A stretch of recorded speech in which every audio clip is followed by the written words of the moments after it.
सदगुरु कबीर साहिब से किसी भक्त ने प्रश्न पूछा है, सुख कैसे मिल सकता है? मनुष्य को दुख क्यों मिलता है? मनुष्य इतने पुण्य के कार्य भी करता है, बुद्धिमान प्राणी भी है, फिर भी जितना मनुष्य को चिंता रहती है, दुख रहता है, इतना शायद और किसी प्राणी को नहीं रहता है। पशु पक्षियों के पास में घर नहीं है, परंतु फिर भी उनको विश्राम मिल जाता है। बेड नहीं है, फिर भी नींद आ जाती है। रजाई नहीं है, फिर भी ठंडी कट जाती है। और इस मनुष्य के पास में घर भी सुंदर है, बेड भी सुंदर है, रजाई भी सुंदर है, मच्छरदानी भी है। उसके बाद इसकी नींद भंग हो जाती है।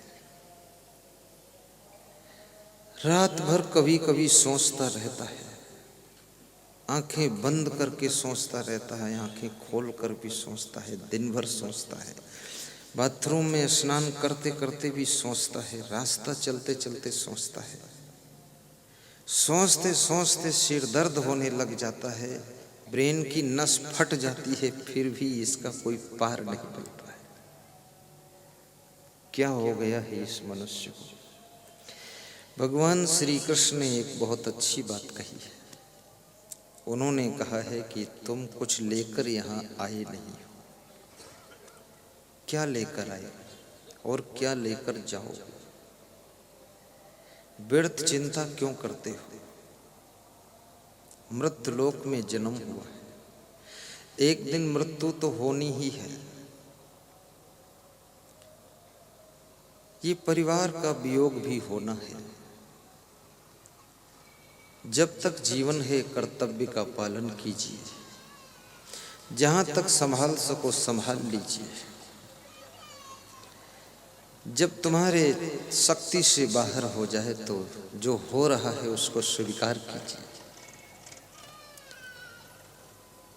भगवान कृष्ण ने अपने परिवार को बहुत संभाला, बहुत संभाला। एक दिन उनको समाचार मिला कि 56 करोड़ यादव आपस में लड़कर मर गए। भगवान कृष्ण ने ठंडा पानी पिया, हल्का मुस्कुराए और सोचने लगे, जिनको भगवान भी नहीं पूरा संभाल पाया तो इंसान क्या संभालेगा? ये तो कुदरत की व्यवस्था है, सब सिटिंग इसी प्रकार से चलती रहती है।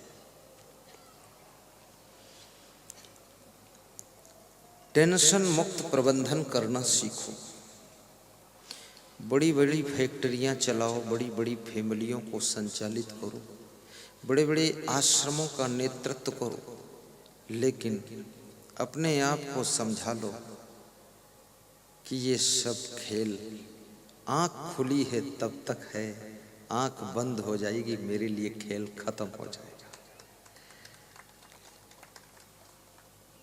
और जन्म के साथ में जिंदगी का दूसरा पक्ष मृत्यु भी जुड़ी हुई है।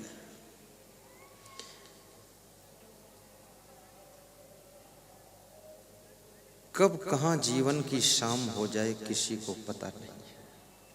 क्या भरोसा है इस जिंदगी का? साथ देती नहीं है किसी का। क्या भरोसा है इस जिंदगी का?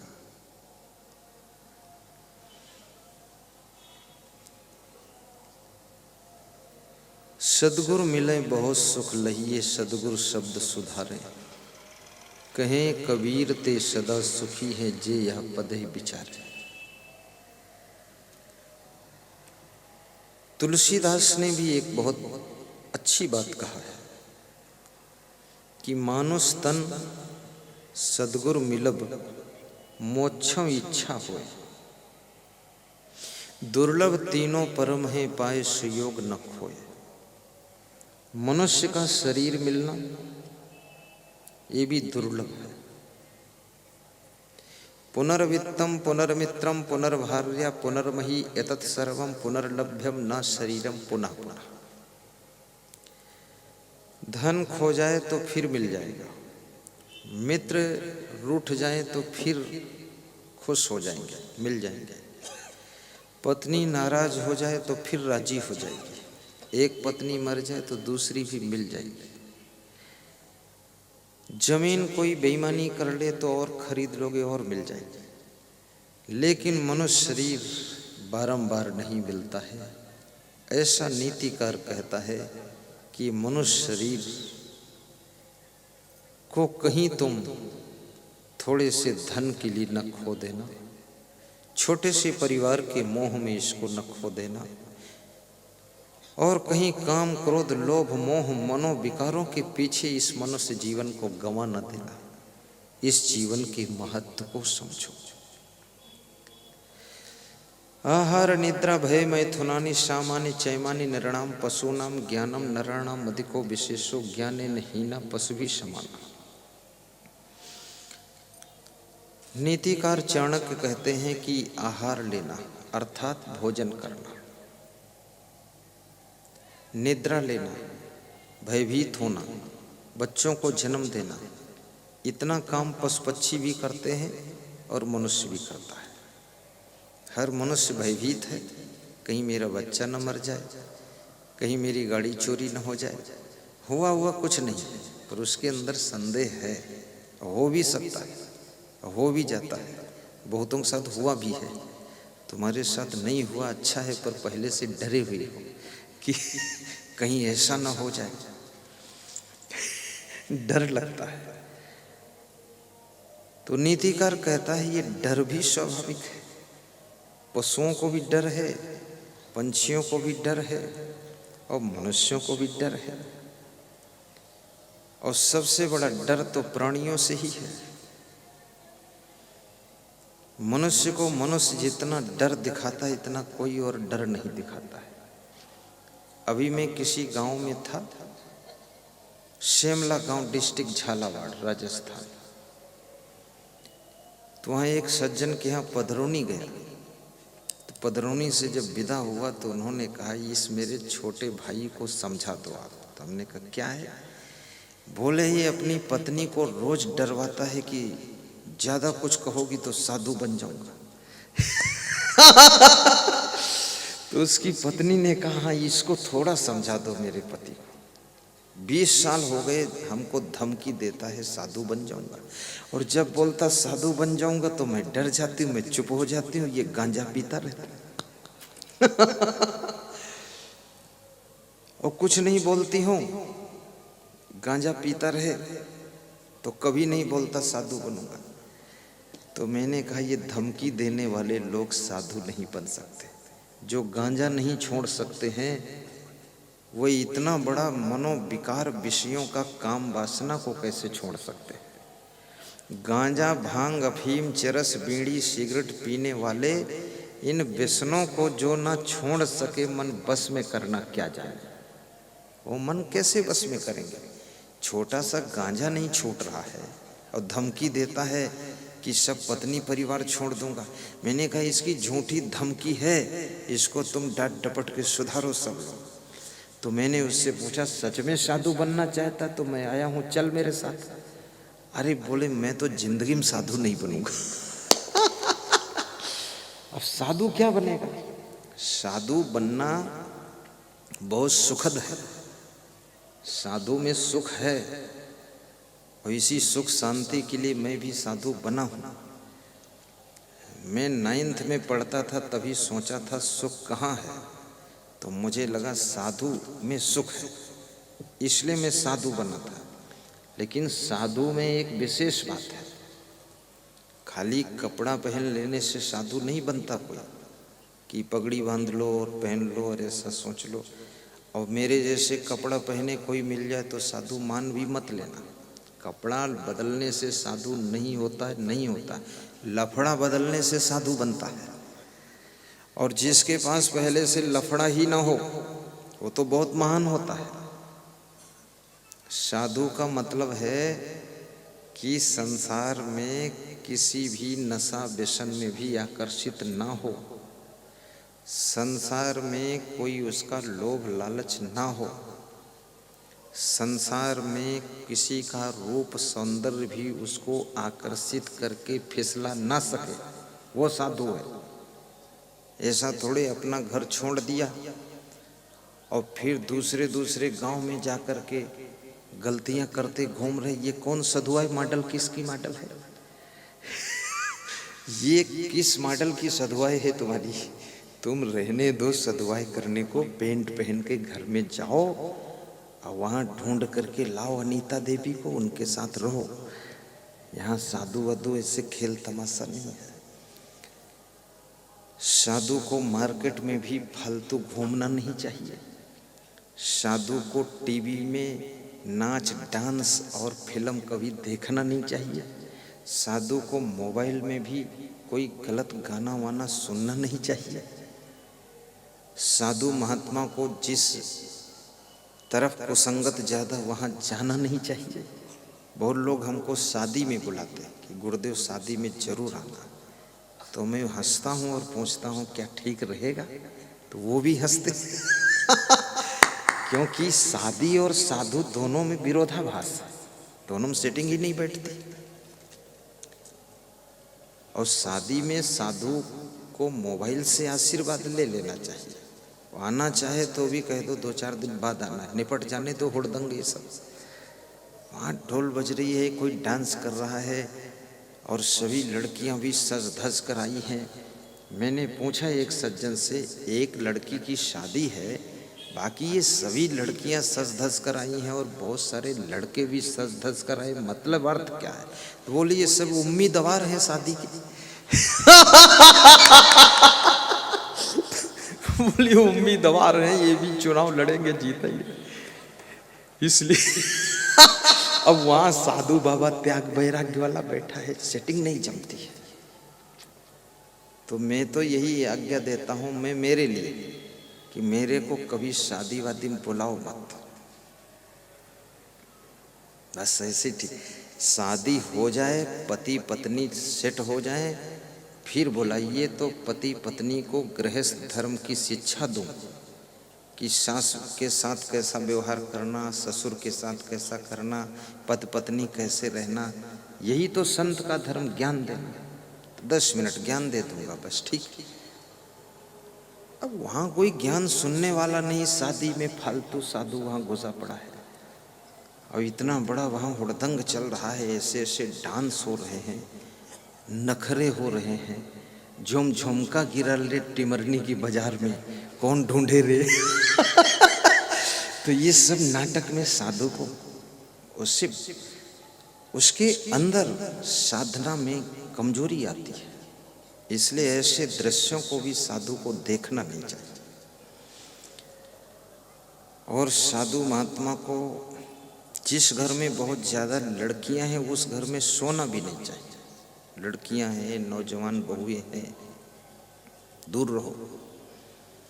इसलिए हम हमेशा ऐसे घर में निवास करते हैं जहां कोई न रहता, बस छुट्टी।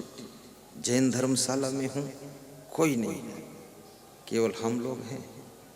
2-4 कभी भगत आ जाता है, वो रात ठोरा तो वहीं रुकवा देते हैं पुरुष को, क्योंकि गलती हो ना हो लेकिन कुसंगत से दूर रहना चाहिए साधु को। और तुलसीदास कहते हैं नारी पुरुष दो होए त्यागी तदप रचिए जिम तृण आगी। स्त्री पुरुष दोनों त्यागी हों फिर भी उनको अलग अलग ही रहना चाहिए,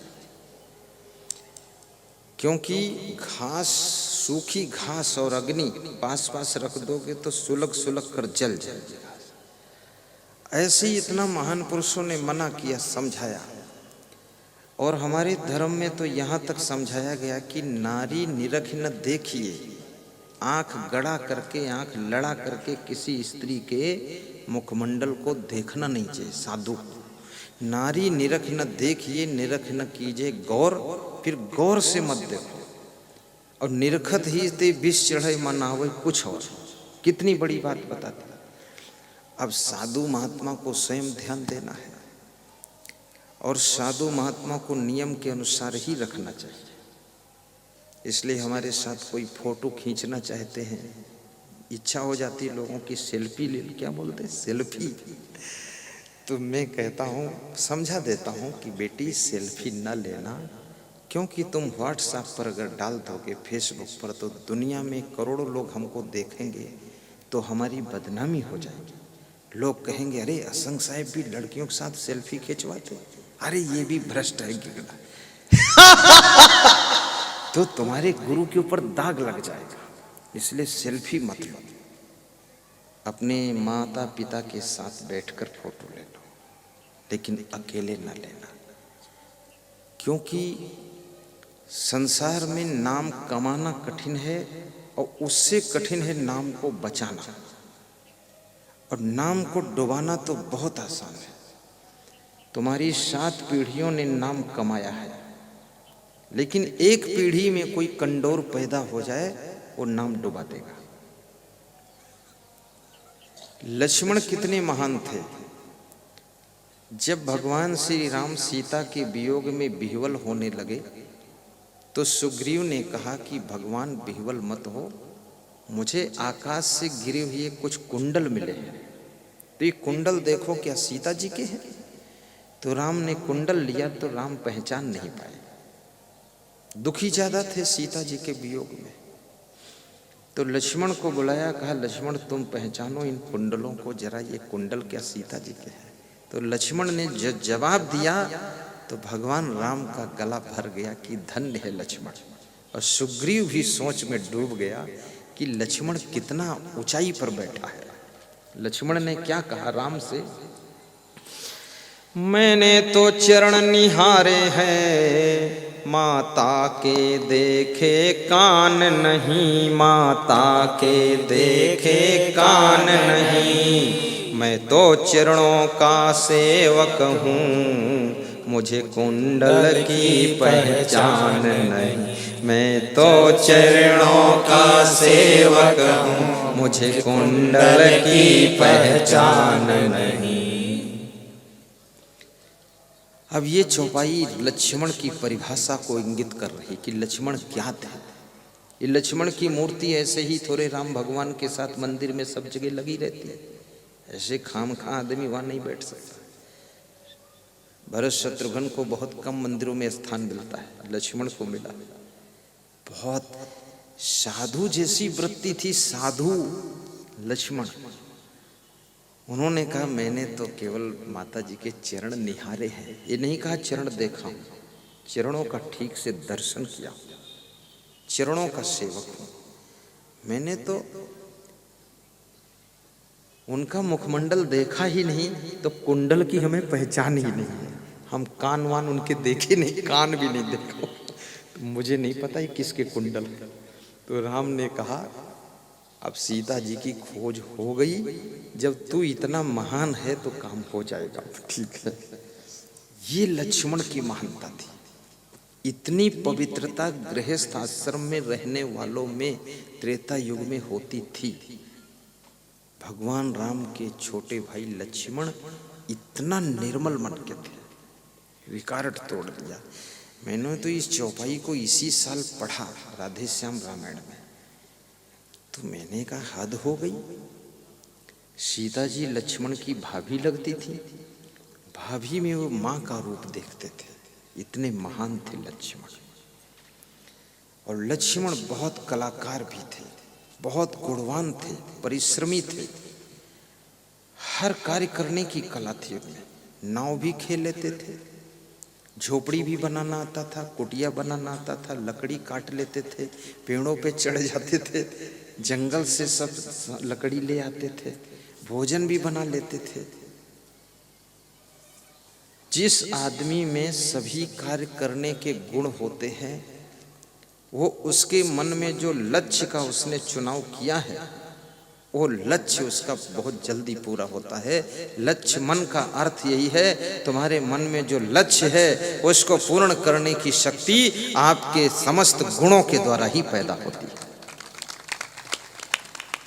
कितने लोग इतना अभिमानी है कि झाड़ू लगाना नहीं चाहते हैं, लेकिन साफ जगह में बैठना चाहते हैं और थूकना साफ जगह में चाहते हैं, पर सफाई करना नहीं चाहते। खाना चाहते हैं 10 रोटी और बनाना नहीं चाहते एक भी रोटी। बहुत मुश्किल का विषय है। अभी मैं बिहार के सांसद बोलो मंडल के यहाँ 10 दिन रुका, दिल्ली में उनके निवास पर। राजनीति के क्षेत्र में संत हृदय का व्यक्ति शैलेश कुमार मंडल नाम है, बोलो मंडल उर्फ कहते हैं, सांसद है। उसकी वाइफ जो है विधायिका है, दोनों वर्तमान में। तो मैं दिल्ली में जब रुका तो उनकी वाइफ भी आई। तो उनकी वाइफ विधायिका होकर भी 6 घंटे किचन में काम करती थी। तो हमने कहा ये वास्तव में विधायिका है सांसद जी की, पहले थी अब नहीं है। बोले अभी है वर्तमान में। तो हमने कहा ये तो बहुत काम करती है। बोले ये इसका क्षेत्र मेरा क्षेत्र एक ही है, तो इसका विधायक का काम मैं ही कर डालता हूँ क्षेत्र में, और ये पूरा किचन उचन संभालती है। इसको आना नहीं था, लेकिन ये सिर्फ संत मंडली आई है इसलिए भोजन व्यवस्था बिगड़े ना, इसलिए डील करने आई है। झाड़ू लगाना, पोछा लगाना, मेहनत करना, और खाने के नाम पर वो लैया मुरमुरा होता ना, वो चावल का, वो शाम को 2 मुट्ठी चबा लेती थी, वो खाती नहीं और सबके लिए बना देती। तो हमने कहा ये खाती भी कम है। और मैं 10 दिन रहा, उसने 1 मिनट मुझसे बात नहीं किया, बात नहीं किया। व्यवस्था सब देखना। तो हमने पूछा माताजी तुमने बात नहीं किया? तो बोले गुरुदेव आप जैसे महान संत की बात सुनना चाहिए, हमको बात क्या करना है, आप ब्रह्मचारी संत, हम नहीं बात करते। ऐसे बोली। सांसद ने कहा गुरुजी शांति के लिए सांसद बनना जरूरी थोड़े है। मैं तो लालू यादव को मिलने ही नहीं जाता हूँ, टिकट काट दे तो शांति मिल जाएगी। तो हमने कहा टिकट मिला कैसे? बोले हमको तो खुद दिया उन्होंने, हम मांगने भी नहीं गए, और काट दे तो हम खुश हैं, कोई बात नहीं, और दे दे तो भी ठीक है, और हार जाए तो भी कोई बात नहीं, और जीत जाऊं तो भी ठीक है। तो हमने कहा इतना ज्ञान कैसे हुआ? बोले 2 बजे रात तक तुम्हारा प्रवचन हम सुनते रहते हैं यूट्यूब में। हम तो बहुत पुराने भक्त हैं आपके, लेकिन मिलन नहीं हुआ था, इसी साल मिले। राजनीति करो तो भी प्रवचन भी सुनो, और नशा व्यसन में मत डूबो। राजनीति थोड़े कहती दारू पियो, गलत काम करो। वो इलायची लौंग भी नहीं खाता है, और न किसी को बीड़ी देता है, न तमाकू। जो कोई आता है उसको 1 पीस मीठा का खिला देता है, बस कहता राम राम ठीक है। ऐसा नियम उसका। किसी फील्ड में काम करो, अपने चरित्र को बचा कर काम करो, खान पान को सुधार कर काम करो। यदि आप अपने को नहीं बचा सके तो काम में सफल कैसे होंगे आप? यदि महिलाएं अपना हाथ आग में जलने से नहीं बचा सकी तो ये रोटी क्या बनाएगी? तो चिमटा रखती है, चिमटा से रोटी सेकती। अगर ये हाथ डाल दें चूल्हे में तो हाथ जल जाएगा, पर चिमटा रखती। ऐसे हर व्यक्ति को संयम नियम का चिमटा रखना चाहिए, और संसार के तवा पर और दुनिया के चूल्हे पर अपने सफलता की रोटियां सेक लेनी चाहिए, और अपने को बचा कर रखना चाहिए। डॉक्टर बनो फिर भी बच के रहो, अपने से कहीं गलती ना हो जाए।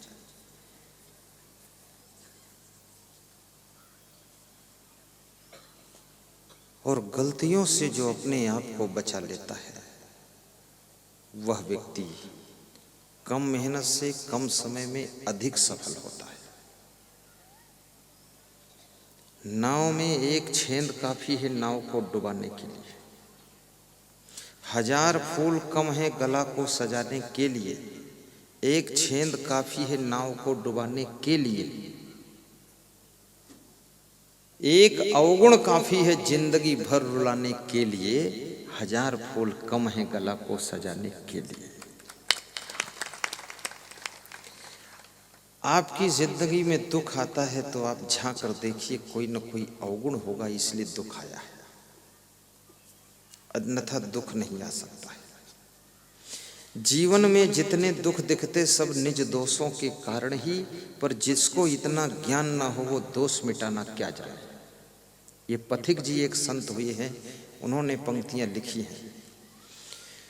जीवन में जितने दुख दिखते वे निज दोषों के कारण ही, वे निज दोषों के कारण ही, पर जिसको इतना ज्ञान न हो वह दोष मिटाना क्या जाने। पर जिसको इतना ज्ञान न हो वह दोष मिटाना क्या जाने।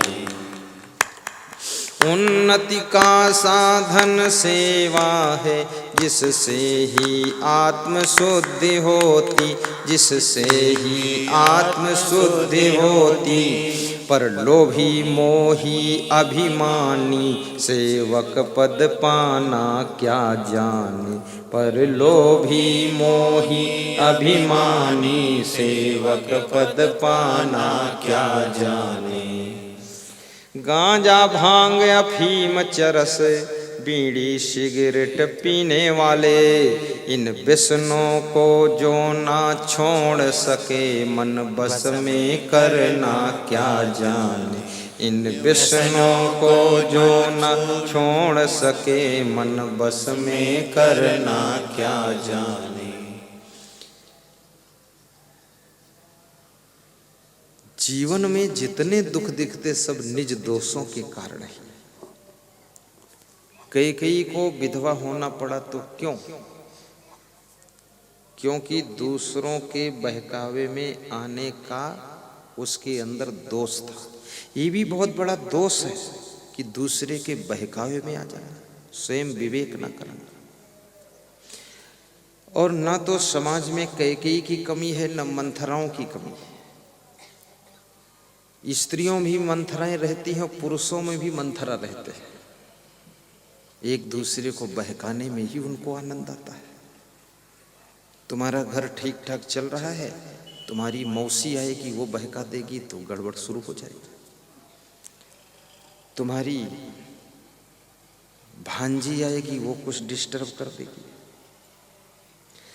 अपने लोग ही उसी में से ऐसे कोई आ जाते हैं जो तुम्हारे घर की सुख शांति को नष्ट करने का काम करते हैं। छोटे भाई को बहका दिया, उसका दिमाग बिगड़ गया, घर में झगड़ा शुरू, बंटवारा शुरू। जब मंथरा के बहकाने से कई महारानी बहक सकती है, बहुत बड़ी बात है। यहाँ मंथरा नौकरानी है, कई महारानी है, और घर में बहुत हैरानी है। राजा दशरथ मंथरा और कैकेयी के समीकरण के बीच में परलोक गमन करते हैं। इसलिए बुद्धिमान व्यक्ति कभी किसी के बहकावे में नहीं आता है, स्वयं विवेक करता है कि हमें क्या करना उचित है और ये व्यक्ति हमको क्यों बहका रहा है।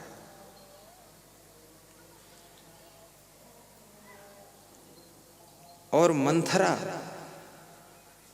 छोटे से लालच के कारण ये काम करती है, इसलिए कहते हैं लालच बुरी बला।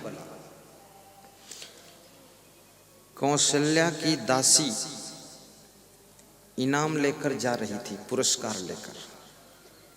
तो मंथरा ने पूछा, बहन ये इनाम पुरस्कार क्यों मिला, कहाँ मिला, कैसे मिला, कौन दिया? तो बताया कौशल्या ने जिन्हें दिया है। तो बोले क्यों दिया? बोले तुमको पता नहीं है, कौशल्या के राम का कल राज तिलक होगा, वो राजा बनेंगे, उस खुशी में हमको आज ही इनाम मिला है और कल फिर और मिलेगा। तो मंथरा ने सोचा अगर मेरी कैकेयी का भरत राजगद्दी पर बैठता, उसका राज तिलक होता तो इनाम हमको मिलता। ये छोटे से इनाम का लालच, छोटी सी पुरस्कार की बात मंथरा के मन को बिगाड़ती है। फिर मंथरा कैकेयी को बहकाती कि भरत का राज तिलक हो तो हमें इनाम मिलेगा। छोटे से स्वार्थ के कारण किसी के बहुत बड़े खेल को कभी बिगाड़ना मत, ये बहुत बड़ा पाप होता है। और याद रखना, कोई खुशी का समाचार है तो खुशियों को भी हजम करना सीखो। खुशियों को बहुत जल्दी व्यक्त मत कीजिए, अन्यथा खुशियां पुनः दुख में बदल सकती है। कौशल्या को ये समाचार मिला था राम का राज तिलक होगा, तो कौशल्या इस खुशी को अगर अपने आप में हजम कर लेती और किसी को इनाम न बांटती तो शायद ये लफड़ा आगे बढ़ता नहीं। लेकिन कौशल्या अपनी इस खुशी को जाहिर कर रही है। महात्मा विदुर कहते हैं, जो व्यक्ति अपने हर्ष को, खुशी को पीकर हजम कर जाता है, हुल्लड़ नहीं मचाता है, और जो अंदर उठे हुए क्रोध को शमन कर लेता है, वह व्यक्ति राज्य और लक्ष्मी का अधिकारी बनता है। उसे सफलता निष्कंटक मिलती है, कोई बात नहीं। इसलिए खुशियों को भी हजम करना सीखो।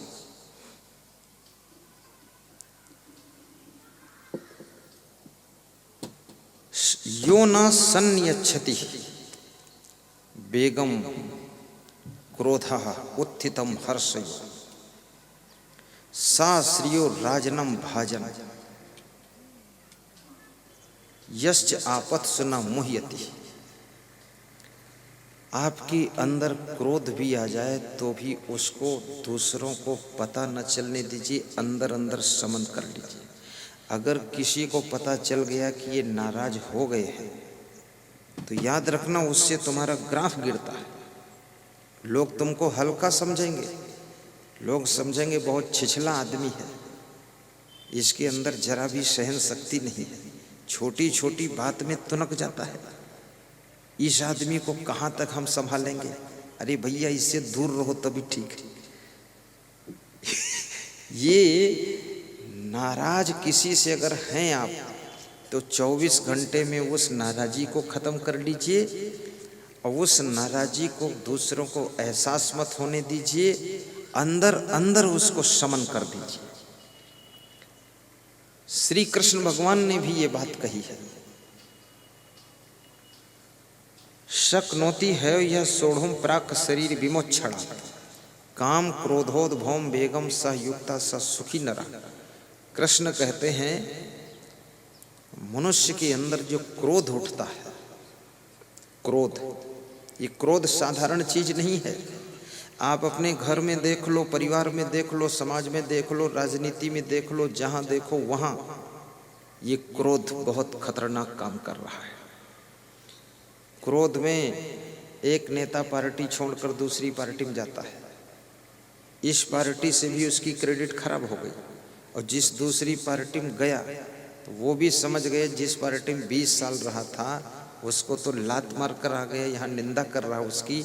अब मेरी पार्टी में सिलेक्ट हुआ है तो ये नालायक एक दिन यहाँ से तुनक जाएगा तो फिर भाग जाएगा, तो वो तुमको रास्ता ही नहीं देंगे आगे बढ़ने का। तुम कहाँ नाराज हो रहे हो? इसलिए जिस पार्टी में हो लगे रहो, कभी चांस मिल जाएगा। उलझो मत इधर उधर। और पार्टी के हाई कमान के ऊपर क्रोध मत करो, उनको राम राम करते रहो, जय श्री राम, जय सिया राम बोलते रहो, नमस्कार। क्रोध के साथ में भी विवेक की बहुत बड़ी आवश्यकता है। गुस्सा आने पर भी जो व्यक्ति अब शब्द नहीं निकालता है, गुस्सा आने पर भी जो व्यक्ति अपने मुखमंडल के ऊपर गुस्सा की झलक नहीं आने देता है, और गुस्सा आने पर भी गुस्सा में कोई रिएक्शन नहीं करता है, और गुस्सा आने पर भी अपने कर्तव्य को नहीं छोड़ता है, और गुस्सा आने पर भी अपने धर्म से विचलित नहीं होता है, और गुस्सा आने पर भी अपनी जिम्मेदारियों को पूरी तरह से वफादारी से निभाता है, और धीरे धीरे अपनी गुस्सा को खत्म कर लेता है और सहनशीलता को बढ़ा लेता है, वही व्यक्ति धरती का सबसे बड़ा देवी देवता होता है।